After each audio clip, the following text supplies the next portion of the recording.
ہری پور والوں کبھی ایسی تجارت نہیں دیکھی ہوگی کہ جہاں ایک کے بدلے 700 گنا زیادہ ملتا ہو۔ یہ عطیات، یہ نوازشات، یہ بچت اور یہ منافع صرف میرے مالک کی طرف سے اسی مہینے میں ہوتا ہے۔ 700 گنا تک ہر ابن آدم کا عمل اس میں کیا کر دیا جاتا ہے؟ بڑھا دیا جاتا ہے۔ لیکن لفظ کیا ہے؟ اِلَّا الصَّوْمَ فَإِنَّهُ لِي وَأَنَا أَجْزِي بِهِ۔ روزے دارو، خدا را ان جملوں کو سنیے اور اپنے روزے سے لطف اٹھائیے، لذت پائیے۔ اس بھوک اور پیاس کی بھی لذت محسوس ہونے لگے گی جب اس ارشاد مصطفیٰ کو سنو گے۔ فرمایا اِلَّا الصَّوْمَ، اللہ فرماتے ہیں سارے اعمال 10 گنا سے لے کر 700 گنا تک بڑھا دیتا ہوں مگر روزہ نہیں۔ باقی اعمال روزے میں بڑھا دیتا ہوں، ایک کے بدلے 700، مگر روزہ ایک کے بدلے 10 گنا، 100 گنا، 700 گنا نہیں بڑھتا۔ پھر اس کا معاملہ کچھ الگ ہے، وہ کیا ہے؟ فرمایا اِلَّا الصَّوْمُ فَإِنَّهُ لِي وَأَنَا أَجْزِي بِهِ، پس بے شک روزہ وہ میرے لیے ہے اور اس کا بدلہ میں خود دوں گا۔ اللہ اکبر۔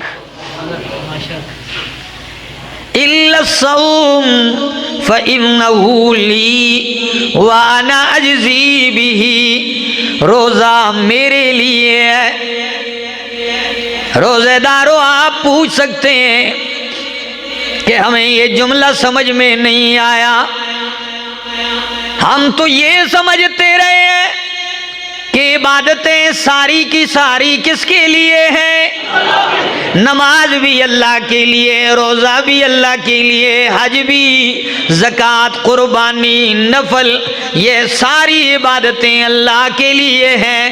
تو پھر ایک روزے کو خاص کر کے کیوں فرمایا کہ روزہ میرے لیے ہے؟ سوال درست ہے؟ جواب سمجھیے۔ علماء نے اس کے اپنے اپنے انداز میں جواب دیے ہیں سوال کے سمجھانے کے لیے۔ فرمایا روزے کو خاص کرنے کی وجہ یہ ہے کہ باقی عبادتوں میں ریاکاری داخل ہو سکتی ہے، لیکن روزہ ایسی عبادت ہے اس میں ریاکاری نہیں ہو سکتی۔ ایک نمبر 2، باقی تمام عبادتیں وہ ظاہری ہیں۔ کیا ہے؟ ظاہری ہیں، دکھائی دینے والی ہیں۔ کیا؟ دکھائی دینے والی ہیں۔ پتہ چلتا ہے نماز پڑھ رہا ہے، فرشتے نے لکھ دیا۔ پتہ چل رہا ہے صدقہ دے رہا ہے، فرشتے نے لکھ لیا ہے، لیکن روزہ نظر آنے والی چیز نہیں ہے۔ جب یہ فرشتوں کو بھی نظر نہیں آتی تو باقی انسانوں کو کیسے نظر آئے گی؟ جب مخلوق کو نظر نہیں آتی تو یہ مخلوق کے لیے ہو ہی نہیں سکتی، یہ کس کے لیے ہو سکتا ہے؟ روزہ ہو سکتا ہے تو کس کے لیے؟ اللہ ہی کے لیے ہو سکتا ہے، اس لیے کہ مخلوق کو نظر ہی نہیں آتا۔ اچھا، اور سند المحدثین، شیخ الحدیث حضرت مولانا قاضی شمس الدین رحمہ اللہ اپنی کتاب الہام الباری لحل مشکلات البخاری کتاب لکھی ہے، بخاری شریف کی جتنی مشکل احادیث ہیں ان کو بڑے عام لفظوں میں حل کیا ہے، بڑا علمی مواد ہے۔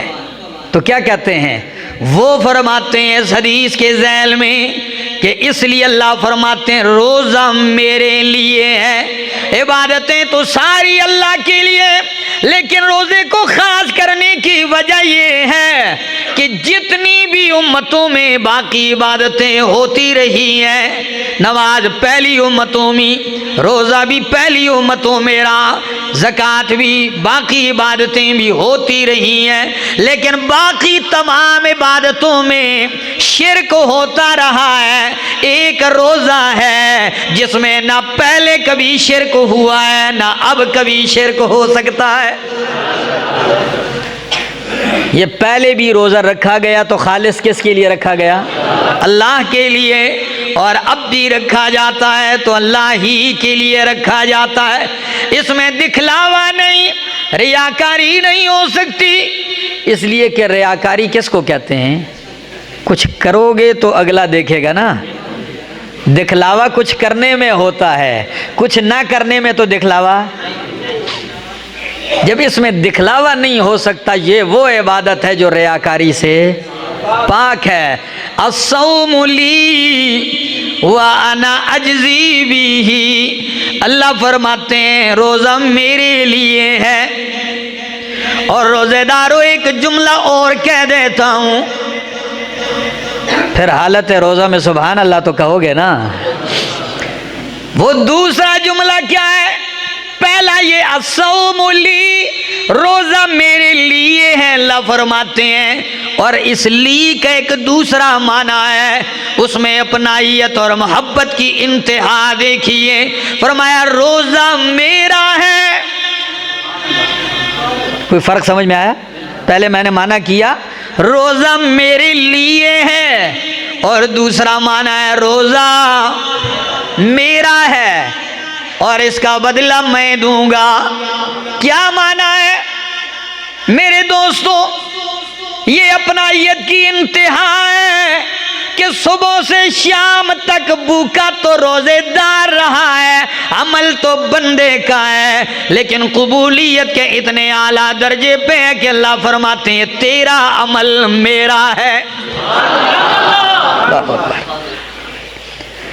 کوئی بندہ آپ سے دوستی میں آ کے صرف اتنا ہی جملہ کہہ دے یہ آپ کی خوشی، یہ میری خوشی ہے،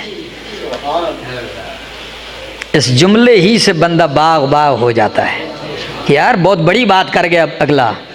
تو اللہ نے اتنی بڑی بات فرمائی کہ الصوم لی وانا اجزی بہ، روزہ میرا ہے، اس کا بدلہ میں خود دوں گا۔ اور حدیث کا یہ جملہ سنتے جائیے اور روزے کی لذت اور مٹھاس محسوس کیجئے۔ فرمایا روزہ میرا ہے، روزہ میرے لیے، اس کا بدلہ میں خود دوں گا۔ آپ پوچھ سکتے ہیں کہ اللہ نمازوں کا، صدقات کا، قربانیوں کا بدلہ بھی تو کون دے گا؟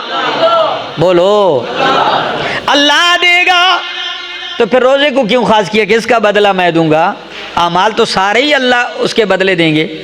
جواب سنیے کہ باقی اعمال کا جتنا ثواب ہے اس کی مقدار معلوم ہے۔ کیا ہے؟ مقدار معلوم ہے۔ اس عمل کا بدلہ اتنا ہے، اتنا ہے، تو وہ فرشتوں کے واسطے سے دیا جائے گا۔ فلاں بندے کو اتنا دے دو، فلاں کو اتنا دے دو، لیکن جب باری روزے کی آئے گی اللہ فرشتوں کو ہٹا کے فرمائیں گے اس کا بدلہ میں خود دوں گا۔ روزے کا بدلہ اللہ فرمائیں گے میں خود دوں گا۔ اور ایک نکتہ یہ بھی ہے کہ اللہ اس لیے دیں گے کہ باقی اعمال لکھنے میں آتے ہیں، کیا نظر آتے ہیں تو لکھے گئے ہیں، لیکن روزہ اللہ اور بندے کے درمیان راز ہے، اس کے اوپر مخلوق میں کوئی مطلع۔ یہ بھی آپ کو ایک عجیب نکتہ بتا دوں کہ روزہ اور آپ کے رب کے درمیان کیا ہے؟ راز ہے۔ سر بین العبد و ربہ، بندے اور اس کے رب کے درمیان راز ہے۔ جب راز ہے تو اللہ فرماتے ہیں پھر راز میں کسی اور کو شامل کیوں کیا جائے، پھر اس راز کا بدلہ بھی میں خود دوں گا۔ الصوم لی وانا اجزی بہ۔ اور ہری پور والوں ایک جملہ مزید کہتا ہوں، الصوم لی وانا اجزا بہ، چونکہ حدیث کے اوپر اعراب تو نہیں لگے ہوتے نا زبر زیر، تو اس کو دو طرف پڑھا گیا ہے۔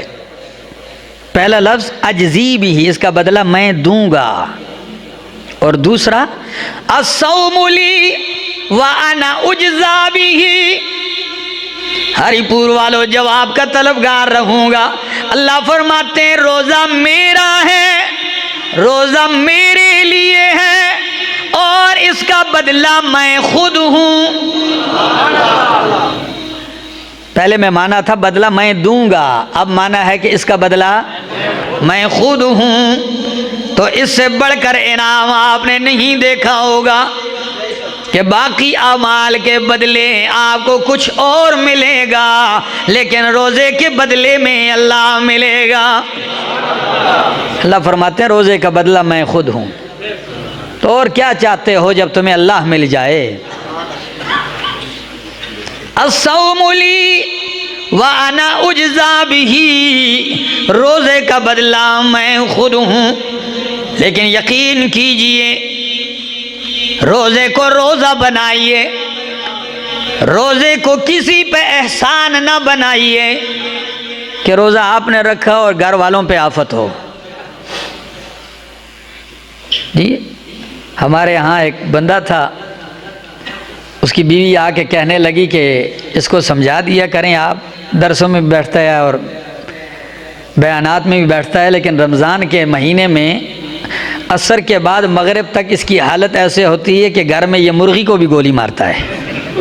کوئی چیز چلتے ہوئے پاؤں کی آواز اور آہٹ بھی آئے تو بس یہ بندے کو مارنے کے چکر میں رہتا ہے، اتنا یہ بگڑا ہوتا ہے۔ میں نے کہا بھائی روزہ آپ نے اپنے لیے رکھا ہے، آپ کا اور اللہ کا راز ہے، اس سے آپ لوگوں کو کیوں تکلیف میں ڈالتے ہو؟ کسی کو کیوں بتلانا چاہتے ہو کہ بھائی میں نے روزہ رکھا ہوا اس لیے میرا موڈ ٹھیک نہیں ہے آج؟ ایک شخص کہنے لگا مجھے کہ یہ کیا وجہ ہے کہ رمضان میں تو شیاطین جکڑے جاتے ہیں، لیکن جو ہی روزہ شروع ہوتا ہے پہلے روزے ہی منڈی میں ایک دوسرے کو مولیاں اور ٹھپر بھی مارے جاتے ہیں، لڑائی ہو رہی ہے، لڑ رہے ہیں، فلاں جگہ بازار میں لڑ رہے ہیں، گاڑی والے اتر کے ایک دوسرے کو مار رہے ہیں، یہ کیا ہے؟ میں نے کہا میرا دوست شیطان تو جکڑے جاتے ہیں، لیکن شیطان نے 11 مہینے جو محنت کی ہوتی ہے وہ کہاں جائے گی؟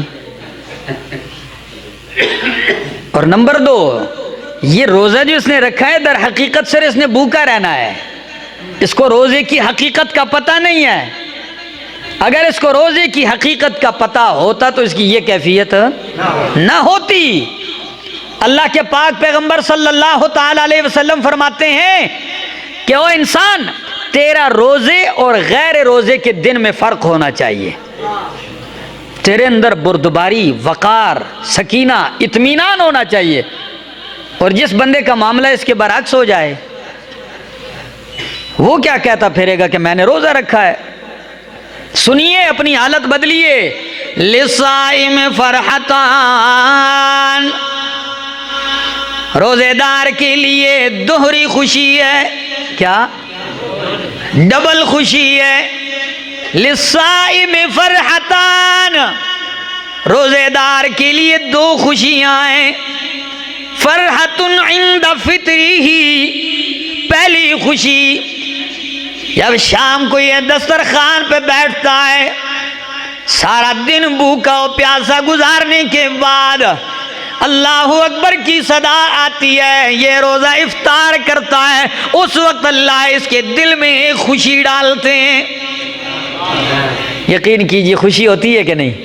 بڑا اطمینان ہوتا ہے، اللہ شکر ہے آج کا روزہ مکمل کر لیا، ہر نعمت سامنے پڑی ہوتی ہے۔ اور کمال کی بات یہ ہے کہ رمضان کے مہینے میں غریب کا دسترخوان بھی بادشاہوں کی طرح سج جاتا ہے، نوازشات ہیں اللہ کی، بڑی مہربانیاں ہوتی ہیں، رزق اللہ کشادہ کر دیتے ہیں۔ تو فرحۃ عند فطرہ، پہلی خوشی افطار کے وقت، اور دوسری خوشی دنیا میں نہیں، وَفَرْحَةٌ عِنْدَ لِقَاءِ رَبِّهِ، دوسری خوشی رب سے ملاقات کے وقت ہوگی۔ اللہ اکبر۔ معلوم ہوتا ہے روزہ سبب ہے رب کی ملاقات کا۔ دوسری بات کہ روزہ آپ کو رب سے ملاقات کے وقت شرمندہ نہیں رکھے گا، خوش رکھے گا۔ فرحۃ عند لقاء ربہ، رب کی ملاقات کے وقت خوشی ہوگی۔ اور ہری پور والوں یہ بھی یاد رکھیے، روزے کے 3 درجے ہیں۔ کتنے؟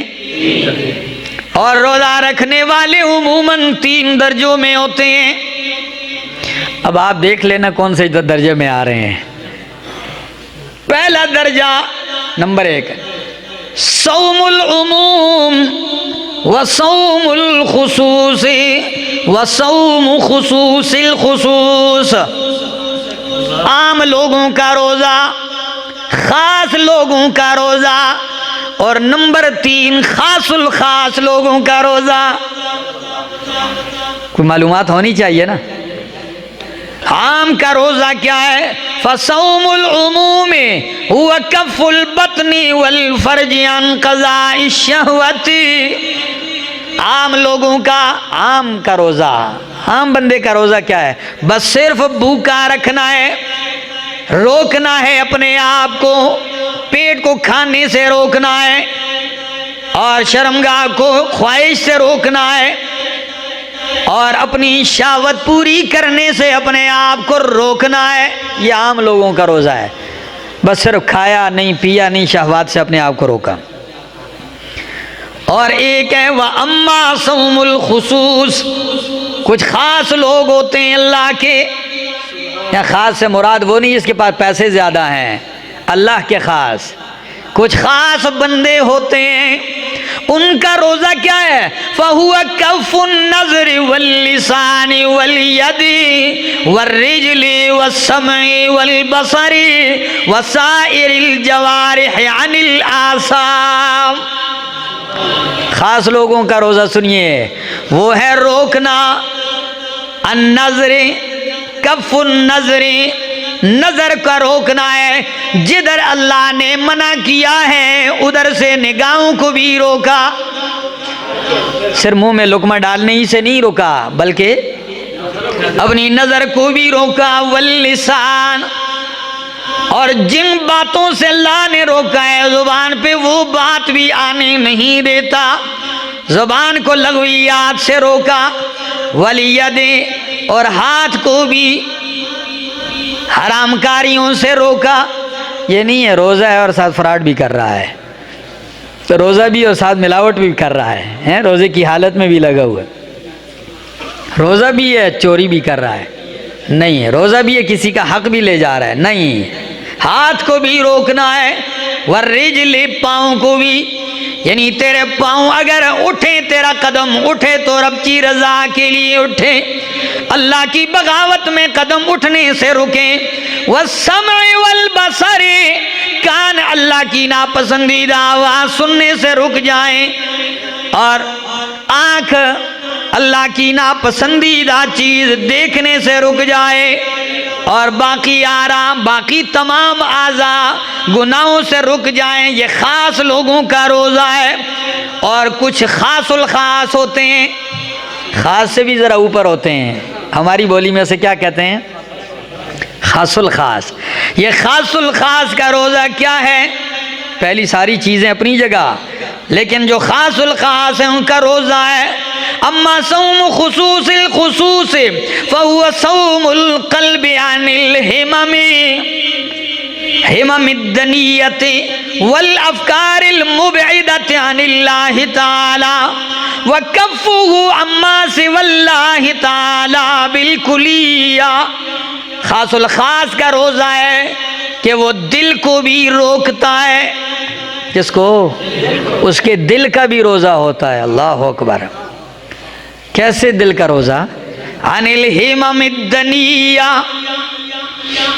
غلط سوچوں سے دل غلط باتوں میں مشغول ہونے نہیں دیتا، اسے روکتا ہے، غلط خیالات بھی آنے نہیں دیتا۔ والافکار المبعدۃ عن اللہ تعالی، دل کو ایسی افکار سے بھی روکتا ہے، ایسی سوچوں سے جو سوچ تجھے اللہ کس سے دور کر دیتی ہے، بلکہ یوں کہوں کہ اللہ کے سوا باقی ہر چیز سے دل روک کے وہ دل کو اللہ کے ساتھ لگا دیتے ہیں۔ یہ خاص الخاص لوگوں کا روزہ ہوتا ہے۔ اب اس میں اپنا اپنا درجہ ہر بندہ ڈھونڈتا رہے کہ میں کون سے درجے میں آ رہا ہوں۔ کہیں ایسا بھی نہ ہو کہ وہ عام والے روزے سے بھی باہر چلے جائیں، روزہ ہو ہی نہ سرے سے، شام تک صرف بھوک اور پیاس ہی برداشت کرتا رہے، ملے کچھ بھی نہیں۔ اللہ۔ اور علامہ ابن قیم رحمہ اللہ عجیب جملہ لکھتے ہیں، وہ فرماتے ہیں روزہ کیا ہے؟ هو اللجام المتقین وجنت المحاربین وریاضت الابرار والمقربین وهو لرب العالمین من بین سائر الاعمال فإن الصائم لا يفعل شيئا وإنما يترك شهوته وطعامه وشرابه من أجل معبوده فهو ترك محبوبات النفس وتلذذاتها إيثارا لمحبة الله ومرضاته وهو سر بين العبد وربه لا يطلع عليه سواه والعباد قد يطلعون منه على ترك المفترات الظاهرة وأما كونه ترك طعامه وشرابه وشهوته من أجل معبوده فهو أمر لا يطلع عليه بشر وتلك حقيقة الصوم۔ کہتے ہیں روزہ لجام المتقین، یہ تو پرہیزگاروں کا لگام ہے۔ اللہ، عجیب لفظ استعمال کیا، یہ تو پرہیزگاروں کا کیا ہے؟ جس طرح گھوڑے کو قابو کرنے کے لیے کیا ڈالی جاتی ہے؟ لگام ڈالی جاتی ہے۔ جب اس کی سپیڈ بہت تیز ہو تو اسے کیا کیا جاتا ہے؟ لگام کھینچ کے روکا جاتا ہے۔ تو مقربین اپنے نفس کو لگام ڈالتے ہیں، قابو کرتے ہیں روزے کے ذریعے۔ متقین کا لگام ہے وَجُنَّةُ الْمُحَارِبِينَ، اور نفس شیطان خواہش سے لڑنے والوں کے لیے روزہ ڈھال ہے۔ متقین کے لیے لگام ہے اور شیطان نفس خواہش سے لڑنے والوں کے لیے ڈھال ہے، جہنم سے بچنے کے لیے ڈال ہے۔ وَرِيَاضَةُ الْأَبْرَارِ وَالْمُقَرَّبِينَ، جو نیک ہیں اور اللہ کے مقرب بندے ہیں ان کی ریاضت ہے، مشق ہے، وہ روزے کے باغ میں گھومتے رہتے ہیں۔ وَهُوَ لِرَبِّ الْعَالَمِينَ، صرف روزہ ہے جو رب العالمین ہی کے لیے ہو سکتا ہے۔ اور فرمایا روزہ دار جو ہے وہ اپنی محبوب چیزیں چھوڑ دیتا ہے، جو نفس کو محبوب ہوتی ہیں، لذت والی چیزیں چھوڑ دیتا ہے، ساری محبوبات قربان کر دیتا ہے۔ ایثارا لمحبت اللہ، ساری محبوب چیزیں رب کی محبت کو پانے کے لیے قربان کر دیتا ہے۔ تو پھر ملتا کیا ہے؟ جب آپ نے محبوب چیزوں کو قربان کر دیا اس محبوب کو پانے کے لیے، تو اس محبوب نے کہہ دیا ہے کہ پھر روزہ اس کا بدلہ بھی میں خود ہوں۔ مجھے پانے کے لیے محبوب چیزیں چھوڑی ہیں نا، اللہ کی محبت پانے کے لیے اللہ فرماتے ہیں میں تیرا ہو گیا ہوں۔ آپ نے کبھی اس جملے پر غور کیا ہے حدیث کے؟ میں تو بڑا حیران رہ جاتا ہوں کہ روزہ اتنی اہمیت کا حامل، لیکن اس امت کا المیہ بتانے لگا ہوں، جو درد اور دکھ سے بتانے لگا ہوں وہ کیا ہے کہ یہاں جس چیز کی اہمیت اللہ نے بیان کی ہوتی ہے اس کی اہمیت تو کوئی بتاتا نہیں ہے۔ اور 15 شعبان کا روزہ رپڑ لگا ہوا ہے، فون آ رہے ہیں، میسج آ رہے ہیں، جی کوئی کہتا ہے پوری زندگی کے روزے سے افضل ہے، کوئی کہہ رہا ہے سال کے روزے سے افضل ہے، کوئی کیا کہہ رہا ہے، کوئی کہتا ہے اس رات میں سارا کچھ بخش دیا جاتا ہے۔ اس رات کو لیلۃ القدر کی رات سے بڑھا دیا اور اس روزے کو رمضان کے روزے سے بھی بڑھا دیا ہے۔ یہ صرف اور صرف یہ تخریب کاری جو کی گئی ہے، اس کا مقصد صرف یہ تھا کہ نہ لیلۃ القدر کی اہمیت رہے اور نہ صوم رمضان کی اہمیت رہے۔ کوئی روز اللہ کے پاک پیغمبر صلی اللہ تعالی علیہ وسلم نے 15ویں شعبان کا خاص کر کے یا اس کی رات کے لیے عبادت مشروع نہیں فرمائی ہے۔ آپ معمول کے مطابق عبادت کرتے تھے۔ ادھر معاملہ کیا ہے؟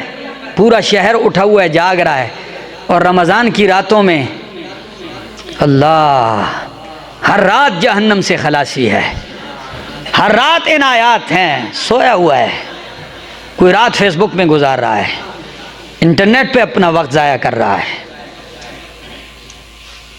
دوستو آئیے اس روزے کی عظمت بتانے لگا ہوں۔ فرمایا اللہ کے محبوب نے لخلوف فم الصائم، لخلوف فم الصائم اطیب عند اللہ من ریح المسک۔ روزے دار سن لیجئے کہ اللہ کے پاک پیغمبر فرماتے ہیں روزے دار کے منہ کی بو، کیا میں نے لفظ بو استعمال کیے ورنہ عام کہا اس کو بدبو جاتا ہے، لیکن بدبو نہیں کہا، ایک وجہ بتاؤں گا اس لیے نہیں کہا۔ روزے دار نے روزہ رکھا، زور کے بعد عصر کے قریب یہاں تک کا جو وقت ہوتا ہے معدہ خالی ہو جاتا ہے، منہ سے بو آنے لگتی ہے، اتنی سخت ہوتی ہے کہ کئی ہوشیار اور عقل مند بندے روزے میں جب گفتگو کرتے ہیں تو منہ دور رکھ کے بات کرتے ہیں، کسی سے، کسی کے قریب کر کے منہ کر کے بات نہیں کرتے، کیونکہ بو جاتی ہے، اگلا تنگ نہ ہو، ایسا ہی ہے، پریشان نہ ہو، معدہ خالی ہوتا ہے، بو آتی ہے۔ روزے کی عظمت سن لیجئے، پھر کیا دینا ہے، سبحان اللہ۔ فرمایا اللہ خلوف فم الصائم، روزے دار کی منہ کی بو اطیب عند اللہ من ریح المسک، اللہ کے ہاں کستوری سے زیادہ پسندیدہ ہے۔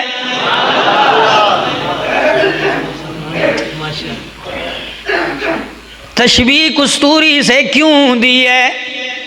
اس لیے کہ یہ بو جو آئی ہے یہ آپ کی غفلت کی وجہ سے نہیں، یہ آپ کے اللہ کے لیے بھوکا رہنے کی وجہ سے آئی ہے۔ تو اللہ فرماتے ہیں جب میری وجہ سے میری رضا کے لیے آئی ہے تو پھر اس کی قدر میرے ہاں کستوری سے بھی زیادہ ہے۔ لوگوں کو بری لگے گی لیکن اللہ کے ہاں اطیب من ریح المسک۔ تو پھر میرے اس جملے پہ آپ غور کیجئے تو آپ کو مزہ بھی آئے گا کہ جب روزے دار کے منہ کی بو، روزے دار کے منہ کی بو اللہ کو کستوری سے زیادہ محبوب ہے، تو ہری پور والوں روزے دار کے روزے کی حالت میں منہ سے نکلنے والا قرآن کتنا محبوب ہوگا۔ روزے کی حالت میں روزے دار کے منہ سے سبحان اللہ الحمدللہ سبحان اللہ وبحمدہ سبحان اللہ العظیم درود پاک کی صدائیں الفاظ یہ اللہ کو کتنے محبوب ہوں گے۔ اور ایک تیسرا جملہ کہنے لگا ہوں، جب روزے دار کے منہ کی بو کستوری سے زیادہ محبوب ہے تو عبادت نکلنے والی منہ سے کتنی محبوب ہوگی، اور جب کستوری سے زیادہ محبوب بو ہے روزے دار کے منہ کی تو یہ روزے دار خود اللہ کو کتنا محبوب ہوگا، یہ روزے دار اللہ کو کتنا محبوب اور پیارا ہوگا، کتنی محبت سے اللہ اس کو دیکھتے ہوں گے۔ اور پھر جب یہ روزے کی حالت میں رو بھی رہا ہو، آنکھوں سے آنسو بھی بہا رہا ہو، سحری میں اٹھ کے اپنے مالک سے زاری بھی کرتا ہو،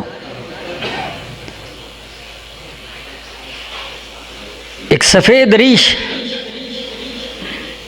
لڑکھڑاتا ہوا بدن، کمزور ہڈیاں، سفید بالوں کے ساتھ اللہ کے سامنے روتا ہو، اپنے لیے، اپنی اولاد کے لیے، امت کے لیے دعا مانگتا ہو، وہ رائیگاں جائیں گی؟ ہرگز نہیں۔ اور ایک نوجوان بھرپور جوانی میں،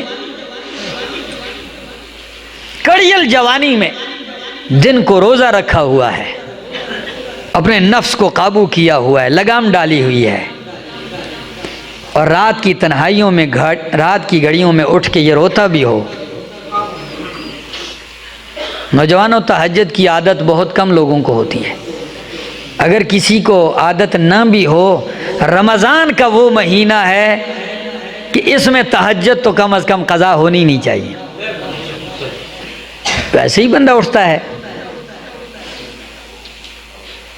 اپنی عادت اپنا لیجئے، اٹھیے، مانگیے، صرف اپنے لیے نہیں۔ اپنے لیے مانگنا کوئی کمال نہیں ہے صرف کہ بندہ اپنے لیے مانگے اور اپنے بیٹوں کے لیے مانگتا رہے۔ مجھے کئی دوست احباب فون کر دیتے ہیں، کبھی کوئی سعودیہ سے، کوئی انگلینڈ سے، کوئی کہاں سے، کوئی کہتے ہیں جی میرے لیے دعا کرنا، پھر فون بند کر دیتے ہیں۔ میں کبھی کبھی ہنس پڑتا ہوں، میں کہتا ہوں نے کہہ دیا، اب دل میں سوچتا ہوگا پتہ نہیں کریں گے یا نہیں کریں گے، لیکن میں اپنے اوپر ذمہ داری سمجھ لیتا ہوں۔ اور اس دن سے، جس دن سے میں نے نبی کی یہ حدیث سنی ہے صلی اللہ علیہ وسلم، اس دن سے میں نے بخل نہیں کیا کبھی۔ سنا دوں آپ کو؟ جی آپ بھی بخل نہیں کریں گے پھر۔ فرمایا جب کوئی دعا کرنے والا دعا کرتا ہے، بارگاہ الہی میں ہاتھ اٹھا کے روتا ہے،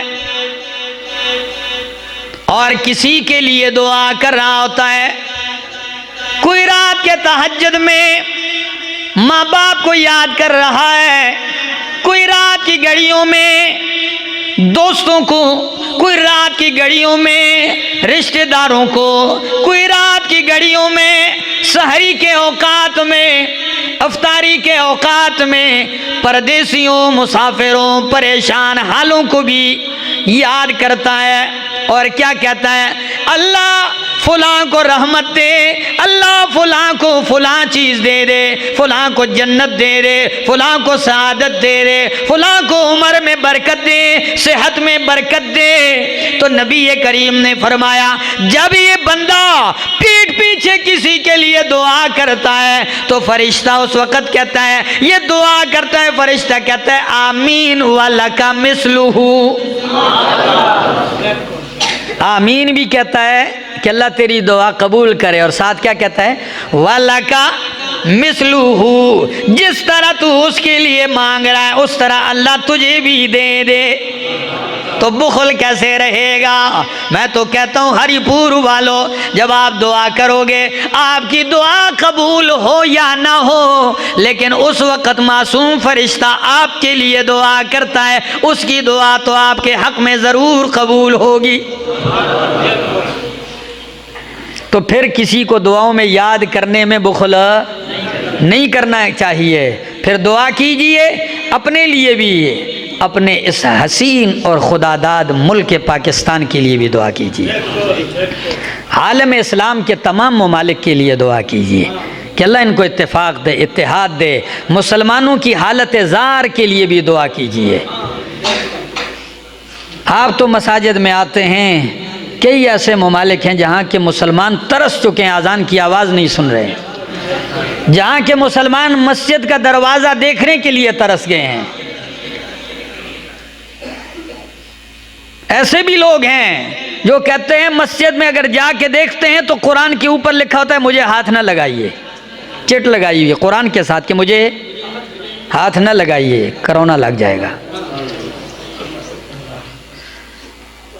میرے دوستو دعا کیجئے اللہ اس امتحان سے امت کو باہر نکال دے، اپنے کرم سے اللہ بچائے۔ جب میں دیکھتا ہوں کہ تاریخ میں اتنا بڑا ایک المیہ نہیں ہوا جو اس دور میں ہو رہا ہے پوری دنیا میں مسلمانوں کے لیے، اللہ کے گھروں کے ساتھ، بیت اللہ، مسجد نبوی اور باقی مساجد میں جو مسلمانوں کے اوپر پریشانی ہے، اتنی پریشانی کبھی کسی دور میں نہیں آئی تھی، لیکن اس کے باوجود بھی ہم لوگ ٹس سے مس، پرواہ بھی نہیں ہے کسی کو۔ مجھے ایک بندہ کہتا ہے